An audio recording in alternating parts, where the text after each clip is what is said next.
10 ఏళ్ళ తర్వాత మీకు ఒక మంచి గుణపాఠం చెప్పి ఇంట్లో కూర్చోబెడితే మళ్ళీ ఇలా ఒకరి మీద ఒకరు కొట్లాడుకొని ఒకరి మీద ఒకరు తిట్టినట్టు చేసి నేను కొట్టినట్టు చేస్తాను ఏడిచినట్టు చేయని టీఆర్ఎస్ వాళ్ళు ఇతర పార్టీలకు పోయేందుకు టీఆర్ఎస్ పార్టీ ఖాళీ అయ్యేటువంటి ప్రయత్నాలు జరుగుతున్న తరుణంలో నాతోటి కొట్లాడితే నా బిడ్డ దగ్గర కొనరి, నా కొడుకుతోటి కొట్లాడితే నా అల్లుని దగ్గర కొనరని వాళ్ళే అన్ని గ్రూపుల్ని పెట్టుకొని చేస్తున్నట్టు ఇది ఒక నాటకంలా కనబడుతుంది తప్ప ఇంకొకటి ఏం లేదు.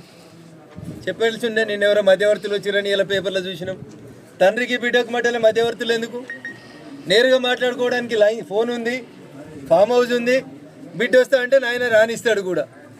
ఇవన్నీ కూడా ఈ రాష్ట్రంలో ఉన్నటువంటి సమస్యల్ని పక్కదారి పట్టించి వ్యక్తిగతమైనటువంటి ఎజెండాతోటి వాళ్ళ కుటుంబంలో ఏదో జరుగుతుంది వాళ్ళే లీడర్లు కావాలనుకొని తండ్రి కొడుకు అల్లుడు వీళ్ళెవరు నచ్చకపోతే మళ్ళీ కూతురు దగ్గరికి పోయేందుకు ఇంకో కొత్త కుంపటి పెట్టాలన్నట్టు కనబడుతుంది.